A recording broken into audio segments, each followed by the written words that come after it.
నమస్తే, welcome to ANN debate time. నేను మీ లక్ష్మీనాగ్ నరహరిశెట్టి. ఇక సీఎం చంద్రబాబుపై వైసీపీ అధినేత జగన్మోహన్ రెడ్డి సంచలనమైన వ్యాఖ్యలు చేశారు. పివి సింధు పేరును సాకుగా చూపి 372 మందికి ఉద్యోగాలు ఇచ్చారంటూ ఆరోపించారు. పివి సింధు దేశానికి ఎన్నో పథకాలు తీసుకొచ్చారని, మరి ఆ 372 మందిలో ఎవరిని మెడల్స్ తీసుకొచ్చారని జగన్ ప్రశ్నించారు. స్పోర్ట్స్ కోటాలో పివి సింధుతో 372 మంది ఉద్యోగులను ఎలా పోల్చుతారంటూ ఆయన తీవ్ర ఆగ్రహం వ్యక్తం చేశారు. డిఎస్సి 2025, ఏపీపీఎస్సి 2018 వ్యవహారాలపై సిబిఐ విచారణకు తాము సిద్ధమని జగన్మోహన్ రెడ్డి సవాల్ విసిరారు. చంద్రబాబు, ఆయన కుమారుడు లోకేష్ కూడా సిబిఐ విచారణకు సిద్ధమా అంటూ ఆయన ప్రశ్నించారు. తాము ఎలాంటి తప్పు చేయలేదని, అందుకే తలెత్తుకుని సిబిఐ విచారణకు సిద్ధమంటున్నామని జగన్మోహన్ రెడ్డి చెప్పుకొచ్చారు. ఇదిలా ఉంటే జగన్మోహన్ రెడ్డి ప్రెస్ మీట్లో మాట్లాడుతూ ఏపీపీఎస్సి, డిఎస్సి గురించి మాట్లాడే సమయంలో ఆయన కొంత గందరగోళం గురయ్యారు అంటూ విమర్శలు కూడా వినబడుతున్నాయి. జగన్కు డిఎస్సికి, ఏపీపీఎస్సికి తేడా తెలవదంటూ వ్యంగ్యాస్త్రాలు విసురుతున్నారు. డిఎస్సి అంటే డిస్ట్రిక్ట్ సెలక్షన్ కమిటీ అని, ఏపీపీఎస్సి అంటే ఆంధ్రప్రదేశ్ పబ్లిక్ సర్వీస్ కమిషన్ అని, రెండింటికి తేడా తెలియని జగన్కు ఎందుకు మాజీ సీఎంగా ఉన్నారో తెలవదంటూ కొంతమంది ట్రోల్స్ చేస్తున్న పరిస్థితిని మనం గమనించవచ్చు. ఎక్కడ ప్రభుత్వం ఏం తప్పు చేయలేదని కూటమి నేతలు అంటున్నారు. మరి జగన్ కోరినట్లు దీన్ని సిబిఐకి అప్పగిస్తారా? జగన్ ఆరోపణలో వాస్తవం ఎంత? ఇదే అంశం గురించి చర్చ కొనసాగిద్దాం. చర్చలో పాల్గొనేందుకు మనతో సిద్ధంగా ఉన్నారు, మనతోటి అందుబాటులో ఉన్నారు టీడీపీ అధికార ప్రతినిధి మేడా విజయశేఖర్ రెడ్డి గారు మనతో అందుబాటులో ఉన్నారు. వైసీపీ అధికార ప్రతినిధి ఎల్ఎం మోహన్ రెడ్డి గారు మనతో జూమ్ కాల్లో అందుబాటులో ఉన్నారు. అదేవిధంగా జనసేన వీర మహిళ రాధమ్మ గారు, డాక్టర్ రాధమ్మ గారు కూడా మనతో జూమ్ కాల్లో అందుబాటులో ఉన్నారు. రాజకీయ విశ్లేషకులు, న్యాయవాది కోటిపల్లి అయ్యప్ప గారు కూడా జాయిన్ అవుతారు మనతోటి. ముందుగా టీడీపీ అధికార ప్రతినిధి మేడా విజయశేఖర్ రెడ్డి గారితో మాట్లాడదాం. విజయశేఖర్ రెడ్డి గారు నమస్తే సార్. సార్ నమస్కారం. నమస్తే సార్. విజయశేఖర్ రెడ్డి గారు, ఏదైతే జగన్మోహన్ రెడ్డి గారు నిన్న ప్రెస్ మీట్ పెట్టి మాట్లాడారు, ప్రధానంగా డిఎస్సి విషయంలో అవకతవకలు జరిగాయని, దీనిలో చంద్రబాబు, లోకేష్ సిబిఐకి దీన్ని అప్పగించాలని మీరు సిద్ధమా అని చెప్పి ఆయన సవాల్ విసరడం జరిగింది. ఆయన ప్రెస్ మీట్ గురించి, ఆయన మాట్లాడిన విధానాన్ని గురించి మీరేమంటారు? సార్, అసలు సమస్య దగ్గర సమస్య సృష్టించేది వీళ్ళు, ఏ తప్పు చేయని దగ్గర దుమ్మితిపోయడానికి ప్రయత్నం చేసేది వీళ్ళు. అసలు డిఎస్సీలు ఎవరు నిర్వహిస్తారో, ఏ డిపార్ట్మెంట్ నిర్వహిస్తుందో, ఏ శాఖలో నిర్వహిస్తారో తెలియకుండా ఏపీపీఎస్సీలోనే కదా డిఎస్సీ కూడా నిర్వహించేదని అమాయకంగా ముఖం పెట్టే జగన్మోహన్ రెడ్డి గారు సిబిఐ ఎంక్వైరీ అడుగుతూ ఉంటే నవ్వాలో ఏడవాలో తెలియని పరిస్థితి రాష్ట్రపతికి. అసలు ఈయన ముఖ్యమంత్రి ఎలా అయ్యాడు? ఒక పార్టీకి 40% ఓటు వచ్చిన ఒక పార్టీకి అధినేత ఎలా అయ్యాడు? అసలు ఇంత దారుణమైన పరిస్థితి నిజంగా సార్. ఈయన వారసత్వ రాజకీయాల్లో బయటకు వచ్చాడు, రాజశేఖర రెడ్డి కొడుకుగా పార్టీ పెట్టాడు, దురదృష్టవశాత్తు ఆయన చనిపోతే ఓలా ప్రయత్నం చేశారు. ప్రజలు రాజశేఖర రెడ్డి కొడుకని కొంత ఆయన్ని గమనించారు, కొంత సపోర్ట్ చేశారు. చేసిన తర్వాత ఒక పార్టీ పెట్టి ఆ పార్టీని ముందుకు తీసుకెళ్తూ మరి ఇంత అన్యాయంగా ఏమీ తెలియనట్టు అమరావతిలో సీడ్ యాక్సెస్ రోడ్ అని ఎవరో ఒక రైతు చెప్తే, అవునా సీడ్ యాక్సెస్ రోడ్ అంటే అది దాని ప్రత్యేకత ఏంటి, అంటే దాని విస్తీర్ణం పెద్దదా అని అమాయకంగా ముఖం పెట్టి అడిగే జగన్మోహన్ రెడ్డి నిన్న ఏపీపీఎస్సీలోనే కదా, పబ్లిక్ సర్వీస్ కమిషన్లో కదా డిఎస్సీ కూడా నిర్వహించేది అని అడుగుతున్నాడంటే ఇతను ముఖ్యమంత్రిగా పనికొస్తాడా? అసలు ఎమ్మెల్యేగా పనికొస్తాడా? నేను అడుగుతున్నా సార్. 10వ తరగతి చదివిన ఎమ్మెల్యేలు కూడా ఈ రోజు అన్ని తెలుసుకుని మాట్లాడుతున్నారు. మరి ఈయన ఏం చదువుకున్నాడు? అది ఫస్ట్ క్లాస్ చదివాడా, 10th క్లాస్ చదివాడా, ఇంటర్మీడియట్ చదివాడా, లేదంటే ఏదైనా ఒక డిగ్రీ చదివాడా? మనకైతే తెలియట్లా. మరి ఇంత అన్యాయమైన పరిస్థితి. సీడ్ యాక్సెస్ రోడ్ అంటే తెలియదు, ఏపీపీఎస్సీ అంటే తెలియదు, డిఎస్సీ అంటే తెలియదు, అసలు ఎవరు నిర్వహిస్తారో తెలియదు. అసలు ఈయన ఏం చేశాడు సార్ 5 సంవత్సరాలు ముఖ్యమంత్రిగా? నాకైతే అర్థం కావట్లే సార్. సజ్జల రామకృష్ణారెడ్డి ఎంత ఇబ్బంది పడ్డాడో 5 సంవత్సరాలు ఆ పార్టీని, ఆ గవర్నమెంట్ నెట్టుకురావడానికి ఇప్పుడు అర్థమవుతుంది మాకు. ఎందుకు సజ్జల రామకృష్ణారెడ్డి సకల శాఖ మంత్రిగా ప్రతిసారి ప్రెస్ మీట్ ముందుకు తీసుకెళ్లి ఆయనతో మాట్లాడించారు ఇప్పుడు అర్థమవుతుంది నాకు. అంటే ప్రెస్ మీట్ ముందర జగన్మోహన్ రెడ్డి వచ్చి మాట్లాడితే ఇతనికి స్క్రిప్ట్ లేకుండా మాట్లాడలేడు కాబట్టి, ఎవరైనా ఏదైనా క్వశ్చన్లు వేస్తే ఇతను దొరికిపోతాడు కాబట్టి, ఇతనికి ఆ రకమైన తెలివితేటలు లేవు కాబట్టి, గవర్నమెంట్ నడిపించే సత్తా లేదు కాబట్టి ఈయన ధనుంజయ రెడ్డి మీద ఒక పక్క సీఎంఓను అప్పగించి రకరకాల సామంత రాజుల్ని మిథున్ రెడ్డి లేదంటే విజయసాయి రెడ్డి, వైవి సుబ్బారెడ్డి లాంటి సామంతరాజును పెట్టుకుని, అట్లాగే ఏ ప్రెస్ మీట్ పెట్టాలన్నా, గవర్నమెంట్ తరఫున ఏం మాట్లాడాలన్నా సజ్జల రామకృష్ణాన్ని ఒక పక్క పెట్టుకుని ఈ రకంగా అందరి మీద ఆధారపడి నడిపించాడు తప్పితే ఈయనకు నిజమైన బుర్ర లేదు, ఏ రకమైన జ్ఞానము లేదు. ఇన్ని రోజులు సార్ రకరకాలుగా మనం మాట్లాడవచ్చు.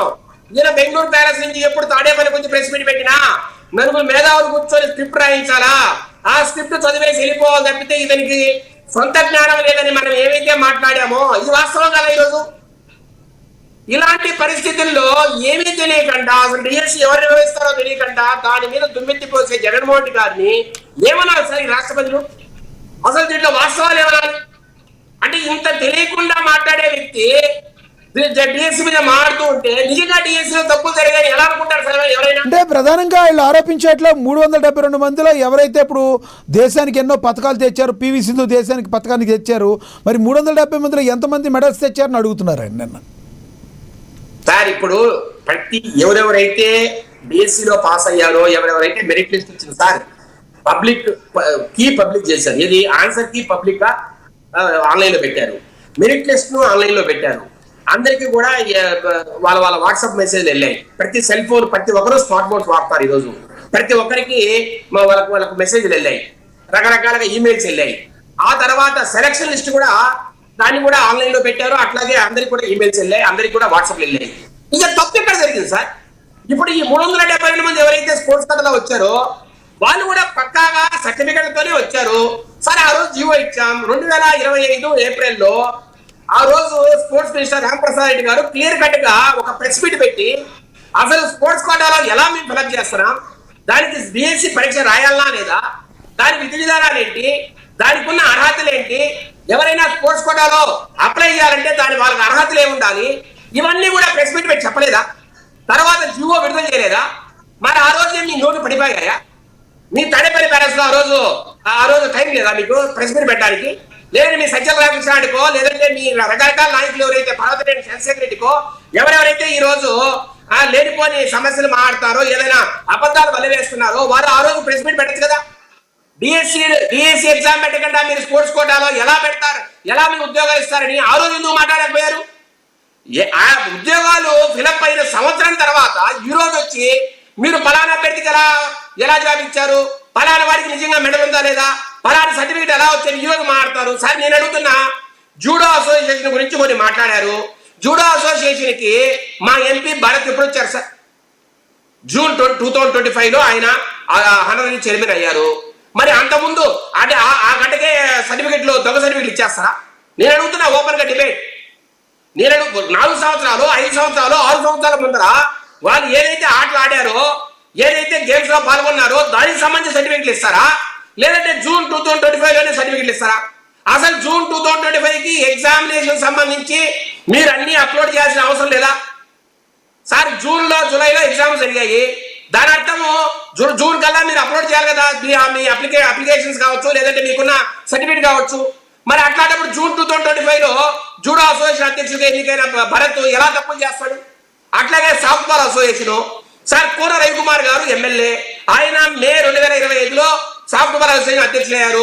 మరి ఆయన చేతుల మీద దొంగ సర్టిఫికెట్లు ఎలా వస్తాయి? నేను అడుగుతున్నా సార్, ఎవరైనా ఒక ఆటలో పాల్గొన్నారంటే నేషనల్ గేమ్స్ లోనో, లేదంటే స్టేట్ గేమ్స్ లోనో, లేకపోతే ఇంటర్ యూనివర్సిటీ గేమ్స్ లో పాల్గొన్నారంటే అది 5 సంవత్సరాల ముందరో, 4 సంవత్సరాల ముందరో, లేదంటే 10 సంవత్సరాల ముందరో పాల్గొని ఆ రోజే వాళ్ళు ఆ సర్టిఫికేట్ తెచ్చుకుంటారు. జూన్ 2025 దాకానో, లేకపోతే మే 2025 దాకా అవుతారా సర్టిఫికేట్ కోసం? ఏ రోజైతే పాల్గొంటారో ఆ 15 రోజులకో నెలకో సర్టిఫికెట్లు వస్తాయి. మరి ఎందుకు మా మీద ఇంత అన్యాయంగా మీరు దుమ్మెత్తిపోస్తున్నారు? దీంట్లో వాస్తవాలు ఎట్లా ఉన్నాయి సార్? నేను అడుగుతున్నా, మీకు తెలియదా డిఎస్సి ఎగ్జామ్ లేకుండా స్పోర్ట్స్ కోటాలో ఫిలప్ చేస్తామని ఏప్రిల్ 2025 లో మీకు తెలియదా సార్? నేను అడుగుతున్నా, డిఎస్సి ఎగ్జామ్ లేకపోతే వాళ్ళు టెట్ పాస్ అయి ఉండాలా, అట్లాగే బిఏ బిఈడినో లేకపోతే ఏదో తత్సమానమైన ఏదైతే ఆ రోజు ప్రొఫెషనల్ క్వాలిఫికేషన్ అవసరమో టీచర్లకు అవన్నీ పాస్ అయ్యే కదా వాళ్ళు రావాలి.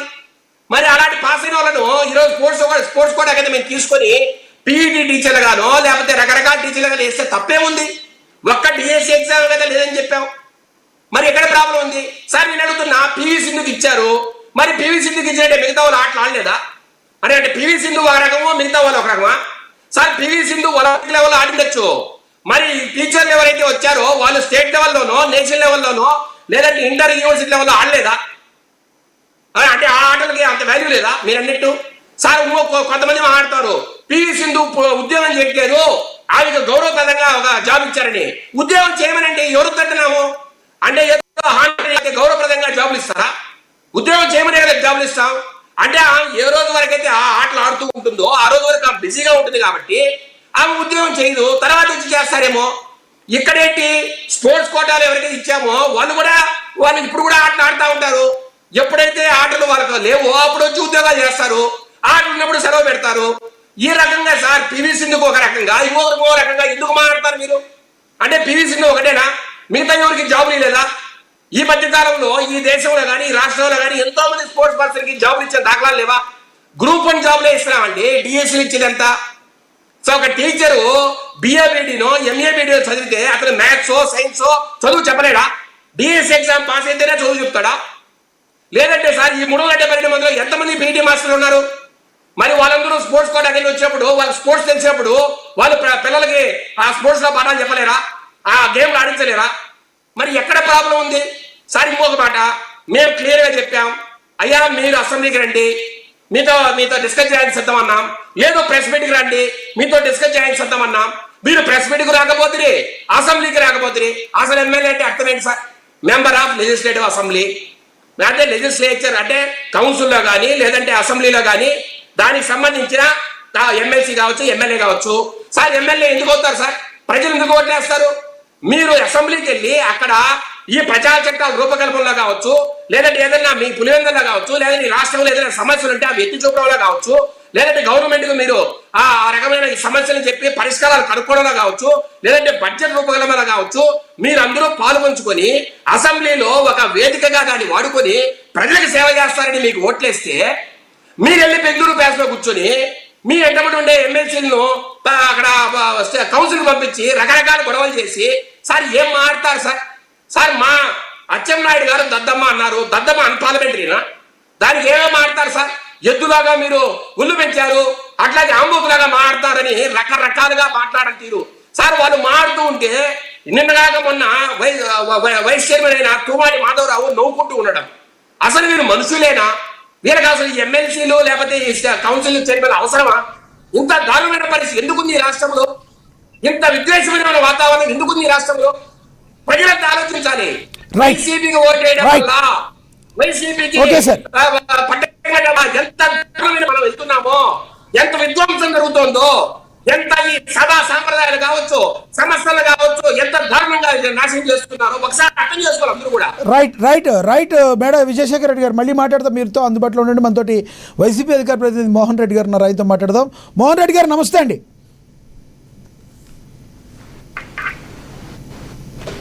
మోహన్ రెడ్డి గారు మ్యూట్లో ఉన్నారు, అన్మ్యూట్ చేయండి సార్.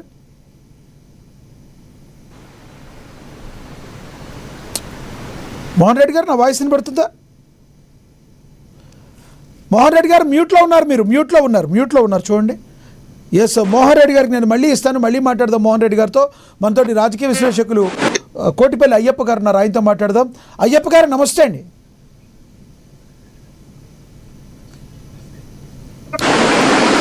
హలో అయ్యప్ప గారు నా వాయిస్ వినబడుతుందా? వినిపిస్తుంది సార్. ఎస్ అయ్యప్ప గారు, ఏంటి నిన్న జగన్మోహన్ రెడ్డి గారు ప్రెస్ మీట్ పెట్టారు. ప్రెస్ మీట్ పెట్టిన తర్వాత ఆయన మాట్లాడిన విధానంలో కొంతమంది కొన్ని రకాలుగా మాట్లాడుతున్నారని చెప్తున్నారు. ఎందుకంటే ఆయన ఏపీపీఎస్సీకి లేదా డిఎస్సికి తేడా తెలియకుండా మాట్లాడారని, మరోవైపు సిబిఐకి విచారణ చేయించడానికి మీరు సిద్ధమా అని అడుగుతున్నారని చెప్పి మాట్లాడారు. ఆయన అడిగారు, దీన్ని ఎలా చూస్తారు? దీన్ని నిజంగానే డిఎస్సిలో ఏదైనా అవకతవకలు జరిగాయని జగన్మోహన్ రెడ్డి గారు మాట్లాడుతున్న ఆరోపణలు వాస్తవం ఉందంటారా? అంటే యాజ్ ఏ అడ్వకేట్ గా ఒక కేసు గురించి అయితే నేను చెప్పాలండి. ఇక్కడ డిఎస్సి మీద అనేక రిట్లు పడ్డాయండి. వాటిని రద్దుపరచాలని చెప్పి దాని మీద విచారణ జరపాలని, అర్హులైనటువంటి వ్యక్తులకి వాళ్ళు జాబ్లు ఇవ్వలేదని చెప్పి చాలా మంది కూడా హైకోర్టులో కూడా చాలా మంది అభ్యర్థులు కూడా వేయించడం జరిగింది. అందులో భాగంగానే నవీన్ అనే ఒక యువకుడు తనకి కాల్ లెటర్ రాలేదని, తనకి ఈమెయిల్ రాలేదని, తన నెంబర్ ని బ్లాక్ చేశారని, తన టీడీపీ వాళ్ళు ఏం చెప్తున్నారు అంటే సర్టిఫికెట్స్ వెరిఫికేషన్ రోజున అతను రాలేదు కాబట్టి అతను అన్క్వాలిఫైడ్ కింద ప్రకటించాము, అతను క్వాలిఫై అవ్వలేదని చెప్తున్నారు. జగన్మోహన్ రెడ్డి గారు ఏం చెప్తున్నారు, అతను క్వాలిఫై అయినటువంటి వ్యక్తి అతను వెళ్ళవలసినటువంటి రోజున అతను కాల్ లెటర్ కానీ అతనికి ఇమెయిల్ కానీ ఏది కూడా రాలేదు, అతను నెంబర్ ని బ్లాక్ చేశారని చెప్పి అతను హైకోర్టుకి ఆశ్రయించారని చెప్పారు. అతను హైకోర్టులో రాసినటువంటి రిట్ లో కూడా అదే రాశారండి. తనకి ఏ విధమైనటువంటి సమాచారం లేదు, తన దగ్గర అన్ని డాక్యుమెంట్లు ఉన్నాయి, తన అర్హత సాధించాడు. కానీ ఆ వ్యక్తి రాష్ట్ర స్థాయిలో ఫస్ట్ ర్యాంక్ రావటం, అతనికి పేపర్ లీక్ అయింది, అందువల్ల అతనికి ఫస్ట్ ర్యాంక్ వచ్చిందని చెప్పి జగన్మోహన్ రెడ్డి గారు ఆరోపిస్తున్నారు. ఇక టీడీపీ గవర్నమెంట్ కూడా ఒక విషయాన్ని బలంగా తీసుకెళ్ళింది.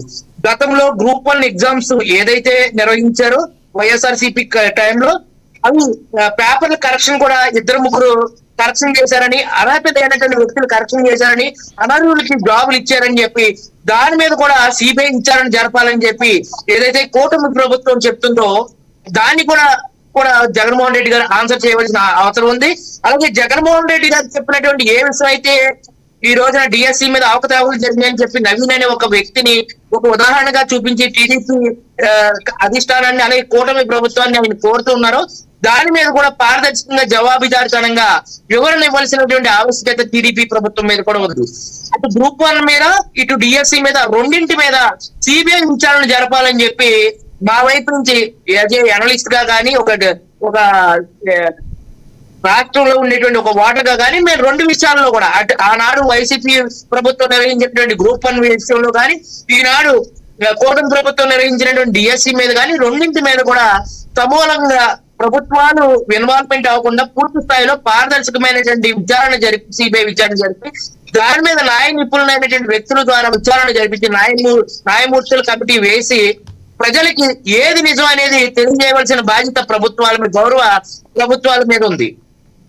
అంతే తప్పండి ఇక్కడ ఒకరిని ఒకరు చట్టసభల సాక్షిగా ఇప్పుడు బసవ సత్యనారాయణ గారు లాంటి ఒక గొప్ప వ్యక్తి, అలాగే ఎంతో సుదీర్ఘకాలం అనుభవం ఉన్నటువంటి టీడీపీ సీనియర్ నాయకులు మంత్రివర్యులు అచ్చెన్నాయుడు గారు కానీ ఇట్లా ఒకరిని ఒకరు క్యారెక్టర్ అసాసినేషన్ చేసుకోవడం అనేది కొంత బాధాకరమైనటువంటి విషయం.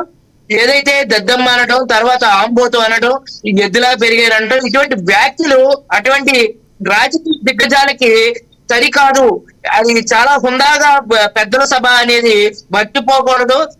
ప్రతి ప్రజానికం గాని సామాజిక మాధ్యమాలు కానీ ప్రజలు తమ ఏం చేస్తున్నారని దాన్ని కూడా చూస్తూ ఉంటారు. కాబట్టి వారు భవిష్యత్తు రాజకీయానికి ఒక దిశానిర్దేశం, మార్గనిర్దేశంగా ఉండాలి తప్ప ఇటువంటి వ్యాఖ్యలు సరికాదని చెప్పి ఒక గౌరవ ఆంధ్రప్రదేశ్ శాసనసభ శాసన మండలి వ్యక్తులను నేను కోరుతూ ఉన్నాను మన అమ్మ న్యూస్ ఛానల్ తరఫున.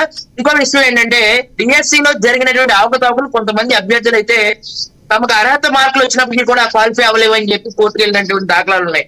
గతంలో గ్రూప్ 1 నిర్వహించినటువంటి నిర్వహణలో తేడాలు ఉన్నాయని ఆ పేపర్ కరెక్షన్ అనేది చాలా అటెండర్లు లేకపోతే సెక్యూరిటీ గార్డులు, వార్డు మెంబర్లు ఇటువంటి వాళ్ళు చిన్న ఏపీఎస్సీలో సెక్యూరిటీ ఉండే వాళ్ళు కూడా పేపర్ కరెక్షన్ చేశారని, అది పూర్తి స్థాయిలో పారదర్శక లేదని చెప్పి ఏదైతే కూటమి ప్రభుత్వం ఆరోపిస్తుందో దాని మీద కూడా ఈ సిబిఐ విచారణ జరపాలి. అలాగే ఏదైతే డిఎస్సి మీద ఏదైతే చెప్తున్నారో జగన్మోహన్ రెడ్డి గారు ఆధారాలతోటి దీని మీద కూడా సిబిఐ విచారణ జరపాలని చెప్పి 2 విషయాలని కూడా సమగ్రంగా 2 ప్రభుత్వ జరిగినటువంటి అవకతవకలు ఏంటి, అసలు నిజంగా అవకతవకలు జరిగినాయా, ఒకవేళ ఆరోపణలు మాత్రమే ఆరోపణలుగానే ఉన్నాయా, అది నిజం ఎంతవరకు ఉందనేది వెలికి తీయవలసిన బాధ్యత గౌరవ ప్రభుత్వం మీద ఖచ్చితంగా ఉందండి. అంటే జగన్మోహన్ రెడ్డి గారు మాట్లాడే సమయంలో డిఎస్సి అప్పుడులో ఏపీఎస్సి అన్నప్పుడు డిఎస్సి అన్న ఒకటే కదా అని మాట్లాడారు. దీనిలో ఆయన అవగాహన రాహిత్యంతో మాట్లాడారన్నారా లేదంటే ట్రోల్స్కి గురవుతున్నారు, ఎలా చూస్తారు దీన్ని? సార్ చిన్న తప్పిదాలు ఎవరికైనా జరుగుతాయి. మాట్లాడినప్పుడు పొరపక్షాలు ఎవరికైనా ఉంటాయండి. అసలు మెయిన్ ఏంటంటే జరిగిందా జరగలేదా అనేది మెయిన్ అండి. చిన్న పొరపాటు ఉంటుంది సార్. ఇప్పుడు ఒక విషయం చెప్పమంటే ఒకటే మాడే వ్యక్తి అతను అనాథండి రాజకీయాల్లో మీరు కూడా జగన్మోహన్ లాగా మాడగాకండి. చిన్న పొరపాట్లు సార్ కాస్త బుర్ర పెట్టి మాట్లాడాలి. ఎవరైనా బుర్ర పెట్టి మాట్లాడాలి సార్. ఒకటి చంద్రబాబు నాయుడు గారు కూడా మాట్లాడినట్లు పరపచ్చారు ఉంటే పవన్ కళ్యాణ్ గారు మాట్లాడిన పరపచ్చారు అవి కాదు. నేను అంత దారుణంగా మాట్లాడి చూపించండి అయ్యప్ప గారు.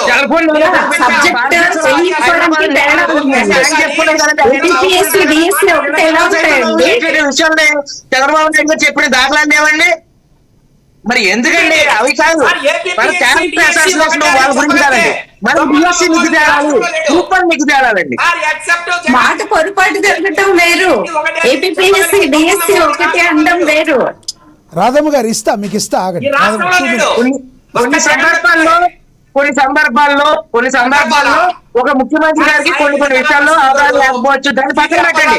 మనకు కావాల్సింది గ్రూప్ వన్ లో నిజాయితీగా సిబిఐ ఎంక్వైరీ జరగాలి. గ్రూప్ వన్ లక్షలాది మంది చేశారు సార్, వాళ్ళ కొంతమంది ఆత్మహత్య చేస్తున్నారు, బలిదానం చేశారు. ఆనాడు వైఎస్ఆర్ గవర్నమెంట్ లో జరిగినటువంటి గ్రూప్ వన్ లో ఈ రోజు జగన్మోహన్ రెడ్డి గారు ఆరోపిస్తున్న ఆరోపణలో సిబిఐ విచారణ జరిపి పూర్తి స్థాయిలో నిష్పక్షపాతంగా బయటకు తీయండి సార్. ఒక్క తప్పు నిరూపించండి, ఎత్తి చూపించండి, ఒక ఒక యువకుడి గురించే ఆయన చెప్తూ ఉంటే ఇంకా అందుకంటే ఆధారం ఏంటి సార్? ఈ రోజున కోర్టు నిజంగా అవినీతి జరగకపోతే దీని మీద కూడా వేయాలి సార్. ఈ రోజున గ్రూప్ వన్ లాంటి స్థాయి ఉద్యోగుల్ని మార్నింగ్ చేయడం లక్షలాది మంది ప్రిపేర్ అవుతాం గవర్నమెంట్ లో జరిగిన అవకాశం కూడా సిబిఐ వేయాలి. సిబిఐ వేస్తేనే నిజాలు నిగ్గు తేలుతాయి. ఒక్క నిమిషం నేను క్వశ్చన్ అడిగితే మీరు ఆన్సర్ చెప్పండి సార్. నేను అడుగుతున్నా, హైకోర్టు ఏం చెప్పిందండి? పర్వతనేని చంద్రశేఖర్ రెడ్డి పిటిషన్ ఏం చెప్పింది? ప్రూఫ్ ఎక్కడ ఉంది తప్పులు జరిగినట్టు? ఇక్కడ స్కామ్ జరిగినట్టు ప్రూఫ్ చూపించండి, అప్పుడు సిబిఐ విచారణ మాట్లాడదామని మాట్లాడింది. ప్రూఫ్ చూపించండి, ఒక్క ప్రూఫ్ చూపించండి, అప్పుడు సిబిఐ విచారణ వచ్చి. కానీ ఏపీఎస్సీలో సిట్ విచారణలో డిజిటల్ ఎవాల్యుయేషన్ చేశారు సార్. సార్ 3.9 ఏపీఎస్సీలో ఉండండి ప్లీజ్ ప్లీజ్. ఏపీఎస్సీలో డిజిటల్ ఎవాల్యుయేషన్ చేయకూడదు, తర్వాత పేపర్ కరెక్షన్ చేయకూడదు.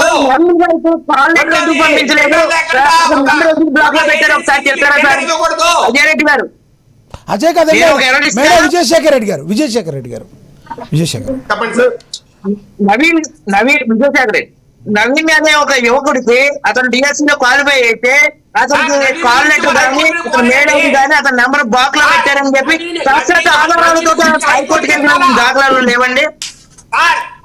సార్ ఒక్క నిమిషం అయ్యప్ప గారు ప్లీజ్ ఒక్క నిమిషం. నా ఆన్సర్ నా క్వశ్చన్ ఏంటండి, హైకోర్టులో వాళ్ళు స్పోర్ట్స్ కోటా గురించి మాట్లాడారు తప్పితే వైసీపీ వారు నవీన్ గురించి అసలు హైకోర్టుకే పోలేదు. హోమ్ మినిస్టర్ అమిత్ షా దగ్గర కూడా కేవలం స్పోర్ట్స్ కోటా గురించే మాట్లాడారు, నవీన్ గురించి టాపిక్ లేదు. వాళ్ళే కంప్లైంట్ చేయట్లేదండి నవీన్ గురించి.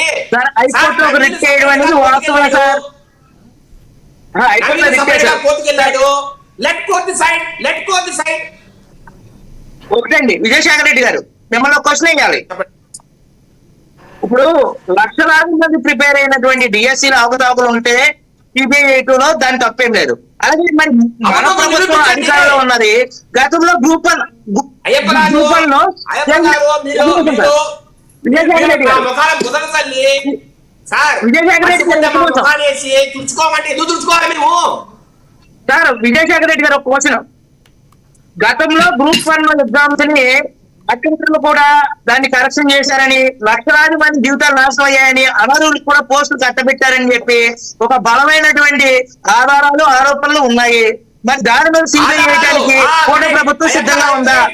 ఆరోపణలు కాదవి ఆధారాలు. అదే నేను బలమైన ఆధారాలు కూడా ఉందండి విజయశేఖర్ రెడ్డి గారు. ఇప్పుడు చెప్పండి విజయశేఖర్ రెడ్డి గారు బలమైన ఆధారాలు ఉన్నాయి. మరి దాని మీద కూడా నిష్పక్షపాతంగా సిబిఐ ఎంక్వైరీ జరిపి దాంట్లో ఉన్నటువంటి అవకతవకలు బయటకు తీస్తారా తీరా?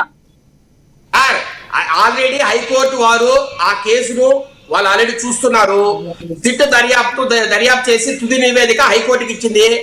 హైకోర్టు జస్టిస్ కన్నా సిబిఐ ఎక్కువ. ఒక న్యాయాధికారి హైకోర్టు జడ్జి దాని మీద నేను అడుగుతున్నా ఓపెన్ గా, సార్ మీకు సిబిఐ పారదర్శకంగా చేస్తుందా లేదంటే హైకోర్టు జడ్జి పారదర్శకంగా ఉంటారా? చెప్పండి, దానికి ఆన్సర్ చెప్పండి. సార్ హైకోర్టు మనకి ఉత్తర్వులు మాత్రమే జారీ చేయగలదు తప్ప లోతుగా విచారణ జరిపి మూలాన్ని ఆధారాన్ని సేకరించే పని ఎప్పుడు హైకోర్టు చేయదు సార్. హైకోర్టు కేవలం ఆదేశాలు మాత్రమే జారీ చేస్తుంది తప్ప దాంట్లో ఉన్నటువంటి విషయాన్ని సిబిఐ మాత్రమే విచారించి బయటికి తీయగలదండి. సార్ మీరు మళ్ళా మీరు నేర్చుకోండి చదువు. సార్ ఒక హైకోర్టు జడ్జి ఏదైతే సిట్టు దర్యాప్తు చేసి నివేదిక ఇచ్చిందో దాని పూర్వాపరాలు చూడా, దాంట్లో మంచి దాని పూర్వపరాలు కంటే గ్రూప్ 1 మీద గతంలో వైఎస్ఆర్సీపీ గవర్నమెంట్ లో జరిగిన గ్రూప్ 1 అవకతవకల మీద మీరు సిబిఐ వేసి బయటికి తీయాలి సార్. అది మేము కోరుతున్నాం. సిబిఐ విచారణ కరెక్ట్ జరుగుతుందా, జడ్జి సరిగా చెప్తాడా ముందా దానికి ఆన్సర్ చెప్పండి. ఏదండి, ఒక హైకోర్టు జడ్జి పారదర్శకంగా తీర్పులు చెప్తారా, లేదంటే సిబిఐ విచారణ పారదర్శకంగా జరుగుతుందా? కోర్టు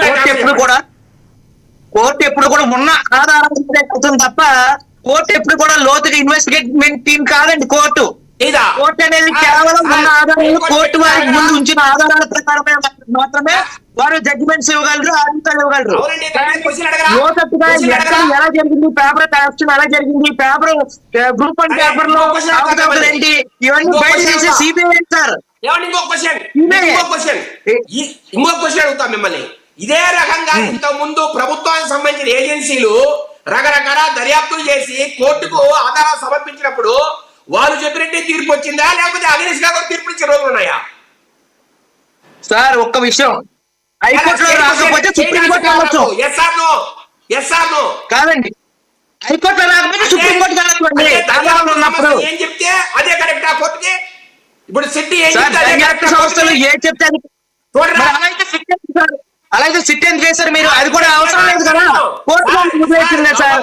కోర్టు వదిలేసింది సిట్ ఎందుకు చేశారు? దర్యాప్తు సంస్థ సిట్ ఎందుకు చేశారు? సిట్ ఎందుకు చేశారు? దర్యాప్తు సంస్థ అలాగే వదిలేసి కదా కోర్టే చేస్తానని. గతంలో గ్రూప్ 1 లో అవినీతి జరిగింది సార్. గతంలో గ్రూప్ 1 లో అవినీతి జరిగింది, అవకతవకలు జరిగినాయి, అది మటుకు వాస్తవం. దాని మీద మీరు సిబిఐ వేసి ఉంటే ఇప్పుడు కోర్టు పరిధిలో ఉంది సార్. సిట్ దర్యాప్తు జరుగుతుంది, సిట్ అడిగించింది, కోర్టు జడ్జి దాని మీద తీర్పు వెల్లడిస్తారు. మంచి చెడ్డలు చూసి ఆయన తీర్పిస్తారు.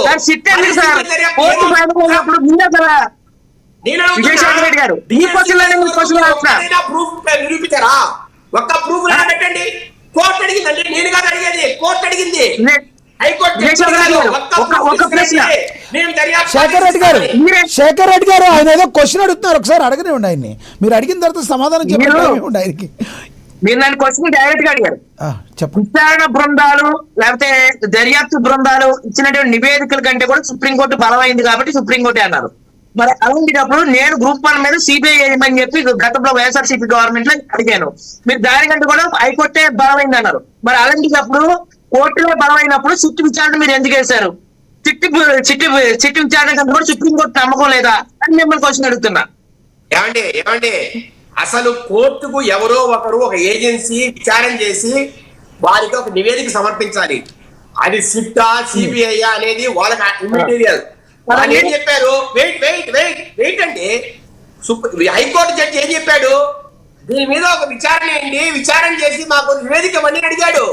ఆ నివేదిక తప్ప ఒప్ప అనేది జడ్జి డిసైడ్ చేస్తాడు, సిట్ డిసైడ్ చేయదు. జడ్జి డిసైడ్ చేస్తాడు. అది సిబిఐ నివేదిక కావచ్చు, సిట్ నివేదిక కావచ్చు, లేదంటే ఒక ఎస్ఐ నివేదిక కావచ్చు. వారికి ఎవరో ఒకరు ఒక ఏజెన్సీ దర్యాప్తు చేయాలి.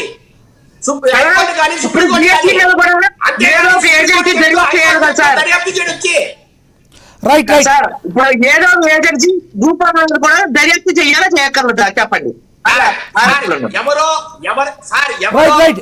సార్ మీ ఇద్దరికి ఇస్తాను. మోహన్ రెడ్డి గారు కనెక్ట్ అయ్యారు. విజయశేఖర్ రెడ్డి రైట్. విజయశేఖర్ రెడ్డి గారు మళ్ళీ ఇస్తాను మీకు. మళ్ళీ ఇస్తాను. రైట్. విజయశేఖర్ రెడ్డి గారు మళ్ళీ ఇస్తాను. మోహన్ రెడ్డి గారు కనెక్ట్ అయ్యారు, డిస్కనెక్ట్ అయింది. మోహన్ రెడ్డి గారు నమస్తే సార్. నమస్తే. మీకు ప్యానల్ లో పాల్గొన్న పెద్దలకు చూస్తున్న వీక్షకులకు ఉదయపూర్వకంగా నమస్కారం అండి. వినిపిస్తుంది కదా? ఎస్, క్లియర్ గా ఉంది. మోహన్ రెడ్డి గారు, జగన్మోహన్ రెడ్డి గారు మాట్లాడిన బయట ప్లే అవుతుంది, చూద్దాం ఒకసారి. నువ్వు నీ కొడుకు ఇద్దరికి సవాల్ విసురుతాను. ఈ డిఎస్సి మా హయాంలో జరిగిన నువ్వు ఆరోపణ చేస్తావు, ఆ డిఎస్సి రెండు సిబిఐకి మేము రెడీ. మేము తప్పు చేయలేదు కాబట్టి నేను రెడీ అంటాను. నువ్వు రెడీనా? ఛాలెంజ్ చంద్రబాబు గట్టిగా అడుగుతాను ఆయన కొడుకుని ఇద్దరిని. డిఎస్సి 2025 పైనే కాదు, 2018 గ్రూప్ 1 నోటిఫికేషన్ మీద కూడా సిబిఐ ఎంక్వైరీకి మేము రెడీ. నేను తప్పు చేయలేదు కాబట్టి తలెత్తుకొని గట్టిగా అడుగుతున్నాం. నువ్వు రెడీనా అని అడుగుతాను. రెడీ అయితే వెంటనే లెటర్ రాసి. పివి సింధుకు డిఎస్సిలో స్పోర్ట్స్ కోటాలో నింపిన 372 ఉద్యోగాల మధ్య పోలిక తీసుకొచ్చినారు. ఇది కేవలం అబ్బా కొడుకులకు మాత్రమే ఇది సాధ్యం. నిజంగా వీళ్ళ మైండ్లో చిప్పులు ఉన్నాయా లేదా నాకైతే తెలియదు. ఎందుకంటే ఎన్ని చదువులు చెప్పే ఉద్యోగాలు, వీళ్ళంతా పిల్లలకు చదువులు చెప్పి ఈ 372 మంది పోయి పిల్లలకు చదువులు చెప్పాలి. మైండ్లో ఏదైనా చిప్పోడన్నా ఉన్నోడు ఎవడన్నా కానీ నిజంగా ఇట్లాంటి నిర్ణయాలు ఎవడన్నా తీసుకోగలుగుతాడో లేదో నాకైతే తెలియదు. ఏ రకంగా వీళ్ళు చదువులు చెప్తారు? డిఎస్సి అనేది ఎందుకు? చదువులు చెప్పడానికి నువ్వు కెపాసిటీ నీకుంది అని చెప్పి నిర్ధారించే పరీక్ష డిఎస్సి. అది పాస్ అయిన తర్వాత నువ్వు స్పోర్ట్స్ కోటా అన్నా ఇవ్వు, ఇంకోటన్నా ఇవ్వు, అది వేరే విషయం. అది పరీక్ష లేకుండా డిఎస్సిని రాయాల్సిన అవసరమే లేకుండానే బుద్ధునుడు ఎవడని ఇస్తాడా 372 ఉద్యోగాలు? నేను అడుగుతా ఉన్నా, అసలు పివి సింధుకు ఈ 370. ఎస్, జగన్మోహన్ రెడ్డి గారు నిన్న అడిగారు ఎటువంటి పరిస్థితుల్లో సిబిఐ విచారణ దీనిలో జరగాలి, మేము మా కాలంలో జరిగిన డిఎస్సి మీద దీని మీద కూడా అవకతవకలు జరిగితే మేము రెడీగా ఉన్నామని చెప్పారు. అదే సమయంలో డిఎస్సి అన్న ఏపీపీఎస్ అన్న ఒకటే అంటూ ఆయన కొంత మాట్లాడటం ఈ రోజున ఆయన ట్రోలింగ్ గురయ్యేటట్టు చేస్తుంది. ఏమంటారు మీరు? జగన్మోహన్ రెడ్డి గారు మాట్లాడిన వ్యాఖ్యలను ఎలా చూస్తారు? ఈ డిఎస్సి ఏపీపీఎస్సి అనేది అక్కడ దీన్ని పోల్చుకున్నప్పుడు కన్ఫ్యూజ్ అయ్యి మాట్లాడే మాట, కానీ అదే కొంచెం తప్పుగానో నేరంగానో భావించాల్సిన అవసరం లేదు. కానీ దాన్ని పక్కన పెట్టండి. ఇప్పుడు విషయం ఏంటంటే, రాష్ట్రంలో చంద్రబాబు నాయుడు గారు ముఖ్యమంత్రి అయిన తర్వాత స్ట్రక్ అయ్యారు సార్ మీరు. వినిపిస్తాయి కదా మాట్లాడండి.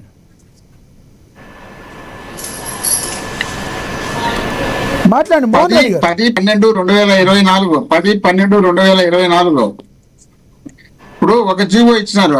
ఏది ఒలింపిక్స్ కు, నేషనల్ గేమ్స్ కు దేనికి మెడల్ సాధించిన, అంటే వాళ్ళు సాధించినటువంటి మెడల్ కి ఏ దానికి ఏ టైప్ లో ఇవ్వాలనేది ఒక జీవో ఇచ్చినారు.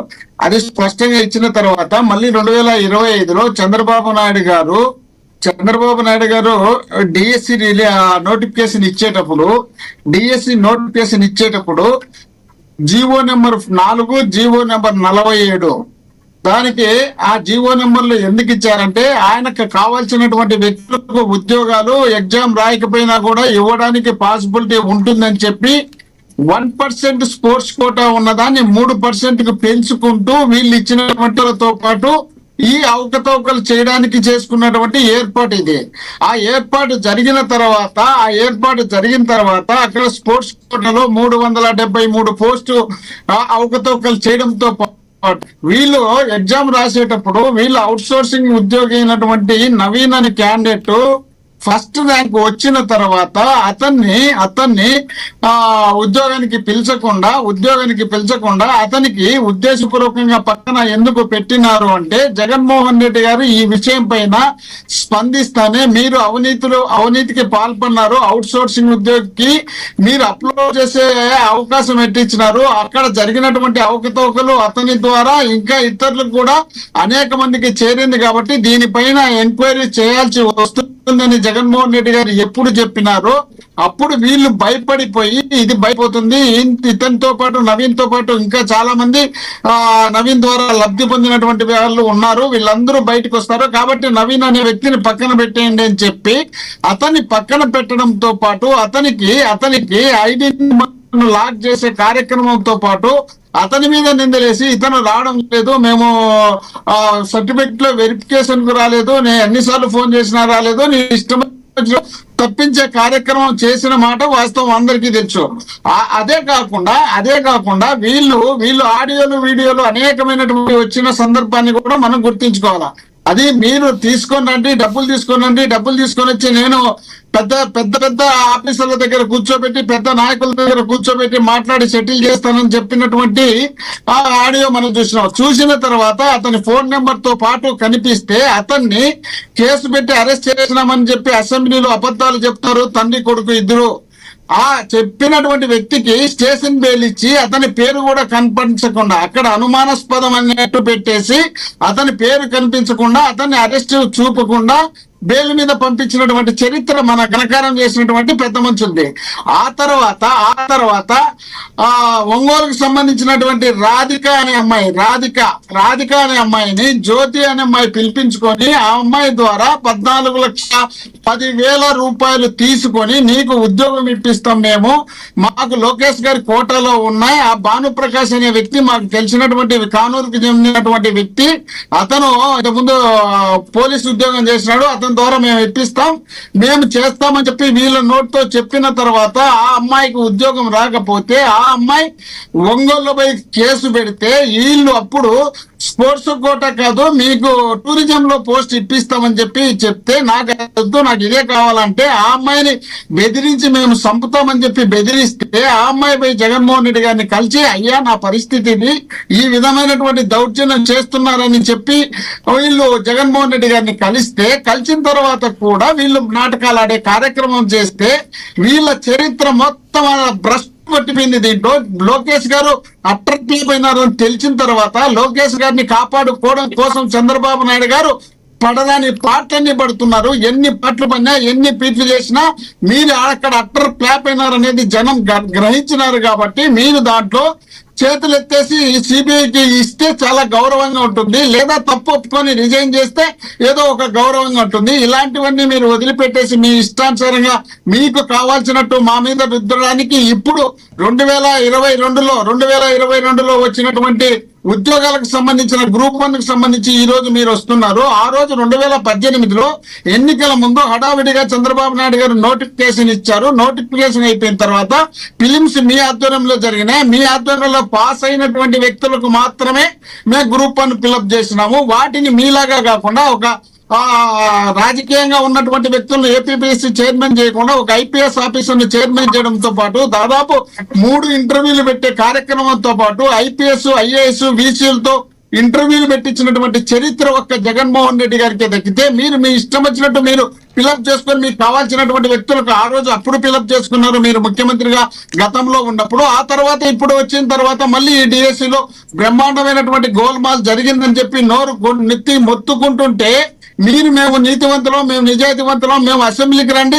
అరే అసెంబ్లీ ఏమయ్యా, మండలి అయినా ఒకటే అసెంబ్లీ అయినా ఒకటే కదా. అసెంబ్లీలో మాట్లాడేదే మండలిలో మాట్లాడతారు కదా. ఆడ మా సభ్యులు వచ్చి మాట్లాడుతుంటే ఆన్సర్ చెప్పలేకుండా చేతులు ఇచ్చేసి మేమేదో ఆంపోతాం. సిగ్గు లేదా అన్ని మాట్లాడింది మీరు ఒక మండలి ప్రతిపక్ష నాయకుడుగా, ఒక మాజీ మంత్రిగా, ఒక సీనియర్ నాయకుడుగా, ఒక పిసిసి ప్రెసిడెంట్ గా పనిచేసినటువంటి బొత్స సత్యనారాయణ గారిని ఆయన ఇష్టానుసారంగా మీరు మాట్లాడి మీ ఇష్టం వచ్చినట్టు మీరు అవహేళన చేస్తే ఆయన మాట్లాడినప్పుడు దాన్ని మాత్రమే పరిగణలోకి తీసుకొని మీరు మీ ఇష్టం వచ్చినట్టు మాట్లాడే కార్యక్రమం మీరు చేసి మీరు అక్కడి నుండి తప్పించుకొని పోవాలనే ఉద్దేశంలో భాగంగా చేసినటువంటి ప్రయత్నమే తప్ప మీరు ఇంకోటి లేదు. మీరు అన్నట్టు బొత్స సత్యనారాయణ గారు విద్యాశాఖ మంత్రి గారు మాట్లాడుతూ, జగన్మోహన్ రెడ్డి గారు మాట్లాడుతూ కాసేపు నార్మల్ గా చంద్రబాబు లోకేష్ అన్నా కూడా తర్వాత అబ్బా కొడుకులు ఇద్దరు అని చెప్పి మాట్లాడిన పరిస్థితి. అంటే బయట ఏం మాట్లాడుతున్నారంటే కొంతమంది విశ్లేషకులు డైరెక్ట్గా మాట్లాడాల్సింది పోయి, లేదంటే తండ్రి కొడుకులు అనాల్సింది పోయి అబ్బా కొడుకులు అనే మాటని ఇలాంటి వర్డ్స్ ఎందుకు మాజీ ముఖ్యమంత్రి గారు యూజ్ చేస్తున్నారు అని అడిగే వాళ్ళకి ఏం చెప్తారు మీరు? ఇది పెద్ద భూతపదం కాదు, ఊతపదం. అది మామూలుగా భూతపదం ఏం కాదు. ఊతపదం పల్లెల్లో అబ్బా కొడుకు ఏం ఘనకారాలు చేసినారు అనే మాటలు మామూలుగా మాట్లాడుతుంటారు. అందులో బాగానే జగన్మోహన్ రెడ్డి గారు పల్లెటూరు భాషను అక్కడ వాడినారు తప్ప అదేం పెద్ద భూతపదం కాదు. దాని గురించి మన డిస్కషన్ ఏముందిలే. అందులో అబ్బా కొడుకు అనేది మామూలుగా మాట్లాడే మాటే తప్ప అది వేరే పెద్దది కాదు. కానీ వీళ్ళు అంటున్నారు ఏమని, మేము ఒక్క డిఎస్సి పోస్ట్ కూడా ఫిలప్ చేయలేదు, మేమే పెద్ద ఘనకార్యాలు చేసినాం, మా ఇంత ఘనకార్యం చేసినటువంటి వ్యక్తులు ఇంకెవరూ లేరని. 1998లో వీళ్ళు మిగిల్చినటువంటి 5,887 పోస్టు మేము ఫిలప్ చేసినాం. 2008లో వీళ్ళు మిగిల్చినటువంటి 2,198 పోస్టు మేము ఫిలప్ చేసినాం. స్పెషల్ డిఎస్సి ద్వారా 521 పోస్టు మేము ఫిలప్ చేసినాం. ఏపీజీవీఎస్ కి సంబంధించినటువంటి 1,250 పోస్టు మేము ఫిలప్ చేసినాం. IIITకి సంబంధించినటువంటి 450 పోస్టు మేము ఫిలప్ చేసినాం. ఇవన్నీ కాక 2024లో 6,000 పోస్టు మేము నోటిఫికేషన్ ఇచ్చిన తర్వాత వాటిని వీళ్ళు ఫిలప్ చేసుకున్నారు తప్ప వీళ్ళు ఫిలప్ చేసినటువంటి సందర్భం కాదు. అదే విధంగా మేము ముఖ్యమంత్రి జగన్మోహన్ రెడ్డి గారు ముఖ్యమంత్రి ఉండబ్బా మళ్ళార్చు పద్ధతి పరువు బాధకున్నావు ఎందుకు మాట్లాడతావు? మీ పరువే పోయింది ఇంకెందుకు మాట్లాడతావు? ఊరుకుంటు చెప్పు. ఇప్పుడు పోలీసు ఉద్యోగాలు మేము నోటిఫికేషన్ ఇచ్చి పోలీసు ఉద్యోగాలు మేము 6,000 పోలీసు ఉద్యోగాలు 6,100 పోటీ చెప్పు ఉండు శేఖర్ రెడ్డి గారు. విజయశేఖర్ రెడ్డి గారు కొద్దిసేపు ఆగాలి. చాలా సేపు మీరు అంతా ఇష్టం వచ్చిన డబ్బా మీకు ఇస్తాను. కొద్దిసేపు ఆగండి. ఆయన మాట్లాడండి. 6,100 పోస్టు మేము పోలీసు ఉద్యోగాలు 6,000 పోస్టు మేము నోటిఫికేషన్ ఇస్తే అవన్నీ మేము పూర్తి చేస్తే వీళ్ళు అధికారంలోకి వచ్చిన తర్వాత అబ్బబ్బబ్బబ్బ భుజాలు ఒక జరుచుకున్నారు చూడు. మేము 6,000 ఉద్యోగాలు ఇచ్చినాం, పోలీసు ఉద్యోగాలు ఇచ్చినాం, మా గట్టు ఉద్యోగాలు ఇచ్చిన వాళ్ళు లేరు, మా ఇంత గొప్పలు లేరు అబ్బబ్బ అని అనిత గారు వీళ్ళు వాళ్ళని పిలిపించుకొని వాళ్ళతో ఇంటర్వ్యూలు చేసుకుని వాళ్ళతో ఘనకార్యం చేసినట్టు వీళ్ళు తప్ప రాష్ట్రంలో ఎవరు ఘనకార్యం చేయలేదు అన్నట్టు నిరూపించుకునడానికి సర్వ ప్రయత్నం చేసినారు. కానీ ఆ పోస్టు నోటిఫికేషన్ ఇచ్చింది మేము, దాన్ని పూర్తి చేసింది మేము. మీరు వచ్చిన తర్వాత అపాయింట్మెంట్ ఆర్డర్లు మాత్రం ఇచ్చినారు. దాన్ని కూడా దృష్టిలో పెట్టుకున్నప్పుడు జగన్మోహన్ రెడ్డి గారు 6,000 పోస్టులు వాటిని మీరు పెట్టుకునేది కూడా నోట్లో